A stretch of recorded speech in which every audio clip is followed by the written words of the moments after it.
नमस्कार मित्रों, पीसीएस पाठशाला में आप सभी का स्वागत करता हूं। मध्य प्रदेश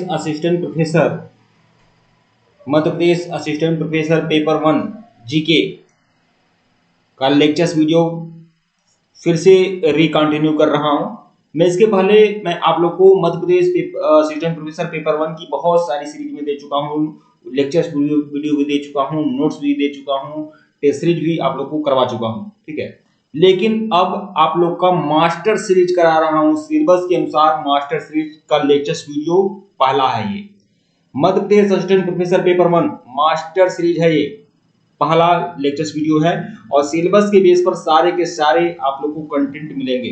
जो लोग हमारे एमपी असिस्टेंट प्रोफेसर पेपर 1 की सीरीज को ज्वाइन करना चाहते हैं, ज्वाइन कर सकते हैं। कंप्लीट कोर्स आप लोग को मिलेगा, नोट्स मिलेगा, टेस्ट सीरीज मिलेगा, लेक्चर्स वीडियो मिलेंगे, मास्टर सीरीज के सारे नोट्स मिलेंगे।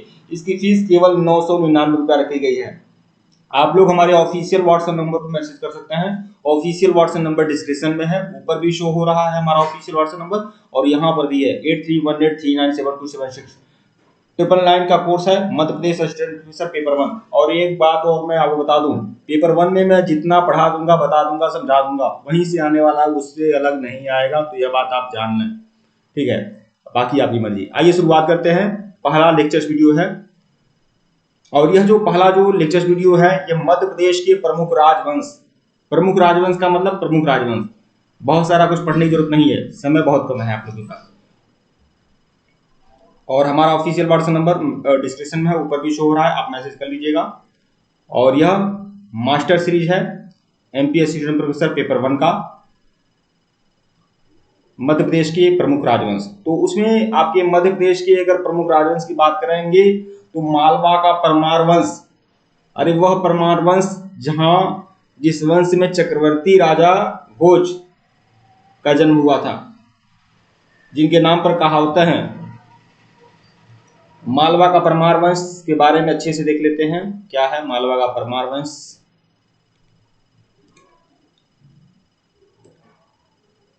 टेलीग्राम आप सभी लोग ज्वाइन कर लीजिएगा, लिंक डिस्क्रिप्शन में टेलीग्राम का।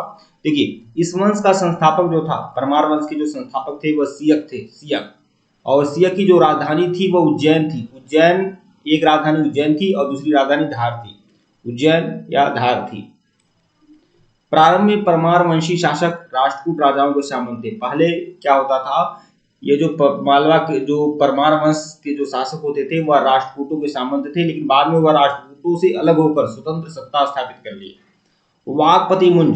वागपति मुंज यह परमार वंश का एक प्रसिद्ध शासक था और वागपति मुंज ने चालुक्य नरेश तैलभ द्वितीय को उसने हराया था, हराकर मार दिया था। इसने वागपति मुंज ने। ठीक है, वागपति मुंज परमार वंश का प्रतापी शासक था। वागपति मुंज ने धार नगरी, जो परमारों की राजधानी है, धार नगरी, वहां पर मुंज सागर झील का भी निर्माण मुंज ने करवाया था। और यह जो आप लोग चित्र देख रहे हैं, यह आपका राजा भोज का चित्र है, राजा भोज है ये। ठीक है, सिंधु राज के पुत्र भोज ने धार को अपनी राजधानी बनाया। धार को इन्होंने क्या बनाया, राजधानी बनाया राजा भोज ने।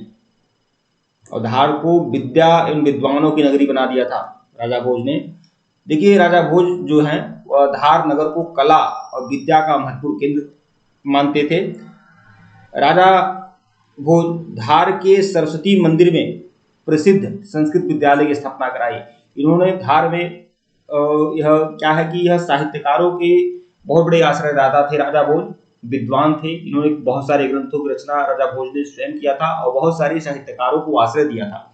और ये सरस्वती देवी की उपासना करते थे, तो इन्होंने राजधानी धार में इन्होंने सरस्वती देवी की मंदिर भी बनवाया था और वहां पर संस्कृत विद्यालय की भी स्थापना राजा भोज ने किया था। और संस्कृत विद्यालय की स्थापना करके यहाँ पर जाग देवी की प्रतिमा भी लगवाई थी। जाग देवी मतलब सरस्वती की। परमार वंशी जो शासक है राजा भोज, इन्होंने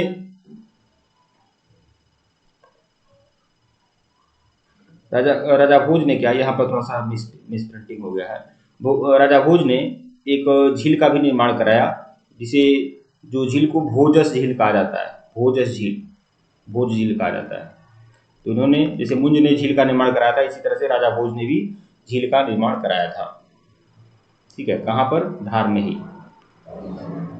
राजा भोज लिखित ग्रंथ सम्रांगण सूत्रधार। देखिए अब इनके राजा भोज के कुछ ग्रंथ हैं, सम्रांगण सूत्रधार जो बहुत ही ज्यादा महत्वपूर्ण है, और फिर आयुर्वेद वर्चस्व, ये दो महत्वपूर्ण ग्रंथ हैं राजा भोज के, आयुर्वेद वर्चस्व एवं सम्रांगण सूत्रधार, यह राजा भोज के द्वारा लिखा गया ग्रंथ है। तो यह मालवा के परमार वंश से संबंधित इतना देख लेंगे आप, बहुत अच्छा है, ठीक है, इससे ज्यादा आप लोग के लिए जरूरी नहीं है। अब हम मध्य प्रदेश के दूसरा राजवंश जो बहुत ज्यादा महत्वपूर्ण है वह है चंदेल राजवंश। इसके बारे में देखेंगे, चंदेलों के बारे में। चंदेल राजवंश, चंदेल वंश जो है 831 ईस्वी में इस वंश की स्थापना नन्नुक ने की थी। नन्नुक नामक व्यक्ति ने इसकी स्थापना की थी चंदेलों की, और चंदेलों की जो राजधानी है वह है खजुराहो। खजुराहो आपका मध्य प्रदेश के छतरपुर जनपद में है, ठीक है। तो खजुराहो चंदेलों की राजधानी थी। खजुराहो को इस पंथ ने अपनी राजधानी बनाया था। लेखों में चंद्रानीय ऋषि का वंशज, लेखों में ऐसा लगता है कि चंद्रानीय ऋषि के वंशज थे चंदेल, ठीक है, जो अत्रि के पुत्र थे। खजुराहो के प्रसिद्ध विष्णु मंदिर का निर्माण हर्ष के पुत्र यशोवर्मन ने करवाया था, और इस मंदिर में उसने बैकुंठ की विष्णु जी की मूर्ति स्थापित करवाई थी, जिसे प्रतिहार शासक देवपाल से उसने प्राप्त किया था। तो चंदेल ने जो खजुराहो का विष्णु मंदिर है, यह खजुराहो में आप जानते हैं खजुराहो की किला तो विश्व प्रसिद्ध है, आपको पता ही है। तो वहाँ पर लिंगराज का मंदिर भी आपका, वहाँ पर कंदरिया महादेव का मंदिर है आपका खजुराहो में। तो खजुराहो में एक प्रसिद्ध विष्णु जी का मंदिर है जिसको चंदेल शासक यशोवर्मन ने बनवाया था, ठीक है, और यहाँ पर उसने बैकुंठ की विष्णु जी की मूर्ति स्थापित करवाई थी। तो ये जो विष्णु जी की मूर्ति है ये प्रतिहार शासक देवपाल से, प्रतिहार शासक देवपाल से इसने प्राप्त किया था यशोवर्मन ने, ठीक है। यशोवर्मन का एक पुत्र था धंग, यहाँ पर मिसप्रिंटिंग हो गई है, मैं ध्यान दूंगा अगली बार से। देखिए यशोवर्मन का एक पुत्र था धंग, और धंग ने बहुत सारे मंदिरों की स्थापना किया था। जैसे खजुराहो में उसने विश्वनाथ मंदिर बनवाया था, फिर पार्श्वनाथ मंदिर बनवाया था, फिर बैजनाथ मंदिर, जो आपका बैजनाथ मंदिर जो आपका बैजनाथ मंदिर है आपका, ठीक है, ये धंग ने बनवाया था। विश्वनाथ मंदिर, पार्श्वनाथ मंदिर और बैजनाथ मंदिर, ये किसने बनवाया था? ये आपका धंग ने बनवाया था। बैजनाथ मंदिर यही जो आपका झारखंड में पड़ता है, ठीक है, वहां पर इसने मंदिर बनवाया था। तो ये 3 मंदिरों की स्थापना यशोवर्मन का पुत्र धंग ने किया था, पार्श्वनाथ, विश्वनाथ और बैजनाथ। देखिए एक और प्रतापी शासक चंदेल वंश में रहा है विद्याधर। यह बहुत ही प्रतापी शासक था, और ये ऐसा शासक था इसने महमूद गजनवी की जो आकांक्षाएं थी उसका विरोध किया था। मतलब महमूद गजनवी से यह लड़ा था और बहादुरी के साथ लड़ा था, ठीक है, और हारा भी नहीं था, और मोहम्मद गजनवी को जीतने भी नहीं दिया। तो विद्याधर का जो शासनकाल रहता है 1017 से 1029 तक रहता है इस वंश का। ऐसा भारतीय शासक था जिसने मोहम्मद गजनवी की महत्वाकांक्षाओं का सफलतापूर्वक प्रतिरोध किया था, विद्याधर, ठीक है। तो 2 राजवंश हमने देख लिया था। तीसरा जो राजवंश है वह है कलचुरी या चेदी वंश तीसरा राजवंश है। तो इन 3 राजवंश मध्य प्रदेश के लिए काफी महत्वपूर्ण है। देखिए कलचुरी वंश के जो संस्थापक है वह है कोक्कल प्रथम ने 850 ईस्वी में इस वंश की स्थापना की थी, और कलचुरी वंश की जो राजधानी है वह है कलचुरी वंश की जो राजधानी है वो आपका त्रिपुरी है। त्रिपुरी कहाँ है? त्रिपुरी आपका जबलपुर में है, ठीक है, वह इसकी राजधानी थी। और कलचुरी वंश या चेदी वंश की स्थापना किसने किया था? कोक्कल प्रथम ने किया था 850 ईस्वी में, ठीक है। मध्य प्रदेश में इस वंश का जो प्रमुख शासक था, कलचुरी वंश का जो प्रमुख शासक था वह था युवराज प्रथम। तो युवराज प्रथम के शासनकाल में राजशेखर जो बहुत बड़े साहित्यकार थे, तो राजशेखर कन्नौज छोड़कर त्रिपुरी आए थे, कन्नौज छोड़कर इसके राज दरबार में आए थे, युवराज प्रथम के राज दरबार में आए थे। कौन? राजशेखर। अरे वही राजशेखर जिन्होंने काव्य मीमांसा लिखा था, बहुत ही चर्चित ग्रंथ है, और परीक्षाओं में बार बार पूछता है कि काव्य मीमांसा के रचनाकार कौन है? तो राजशेखर है। तो राजशेखर कलचुरी वंश के शासक युवराज प्रथम के भी राज दरबार में रहे हैं। राजशेखर की 2 पुस्तकें हैं, विद्यसाल भंजिका और काव्य मीमांसा। यह 2 प्रमुख पुस्तकें हैं राजशेखर की, विद्यसाल भंजिका और काव्य मीमांसा। ध्यान में आप लोग इसे रखिएगा। राजशेखर द्वारा रचित विद्यसाल भंजिका में युवराज को उज्जैनी भुजंग अर्थात मालवा का विजेता कहा गया है। तो युवराज प्रथम जो है कलचुरी वंश का शासक है युवराज प्रथम। तो युवराज प्रथम के दरबार में ये राजशेखर रहते हैं, तो युवराज प्रथम की बखान करते हैं, युवराज प्रथम का वह क्या बोलते हैं, उनकी प्रशंसा करते हैं। तो उनकी प्रशंसा में ही युवराज प्रथम की प्रशंसा में ही, यहाँ पर देखिए बीच प्रिंटिंग होगा, आगे में ध्यान दूंगा, युवराज प्रथम की प्रशंसा में ही उन्होंने विद्यसाल भंजिका लिखा। और विद्यसाल भंजिका जो राजशेखर के द्वारा लिखा गया है, युवराज प्रथम की उपलब्धियों के बारे में लिखा गया है। युवराज प्रथम ने उज्जैनी पर आक्रमण करके, उज्जैनी पर आक्रमण किया और उनको मालवा का विजेता बताया गया है, उनको युवराज प्रथम को।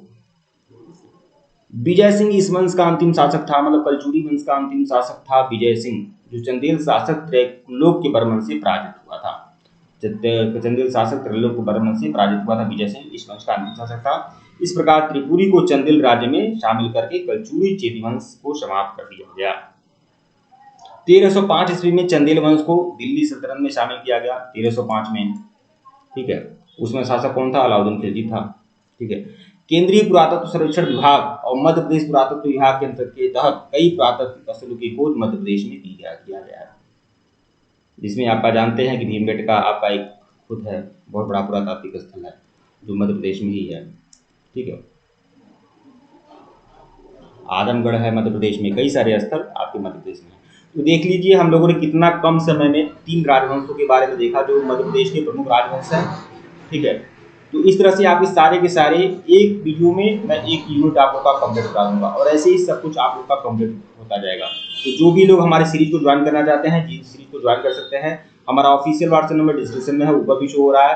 देखिए आप लोग को यह तो मास्टर सीरीज है, मैं इसके पहले मैं काफ़ी सीरीज करा चुका हूँ लेक्चर्स। देखिए जो लोग हमारे सीरीज को ज्वाइन करेंगे उनको पूरा का पूरा लेक्चर्स वीडियो मिलेगा, उसका नोट्स मिलेगा। ये मास्टर सीरीज जो मैं करा रहा हूँ उसका भी नोट्स आप लोग को मिलेगा और आप लोग को पूरी की पूरी टेस्ट सीरीज मिलेगी। लगभग 2500 एमसीक्यू की टेस्ट सीरीज में दूंगा, वो फुल एक्सप्लेनेशन के साथ दूंगा। पूरा एमपीएससी टेट प्रोफेसर पेपर 1 में कंप्लीट कराऊंगा। जो लोग हमारे सीरीज को ज्वाइन करना चाहते हैं हमारे ऑफिशियल व्हाट्सएप नंबर पर मैसेज कर सकते हैं। एक बात और कहना चाहूंगा, अलग से ऐड कर रहा हूँ कि हिस्ट्री सब्जेक्ट की तैयारी जो लोग असिस्टेंट प्रोफेसर की करना चाहते हो, चाहे यूपी की, एमपी की, आरपीएससी की, छत्तीसगढ़ की, झारखंड की, किसी भी राज्य की असिस्टेंट प्रोफेसर हिस्ट्री की तैयारी अगर आप करना चाहते हैं तो आप उसके लिए भी आप हमारे ऑफिशियल व्हाट्सएप नंबर पर मैसेज कर सकते हैं, अगर आपका सब्जेक्ट हिस्ट्री है तो, ठीक है। उसकी भी क्लासेस शुरू में कर चुका हूँ, इसका भी नोट्स और टेस्ट सीरीज मैं दे रहा हूँ लगातार।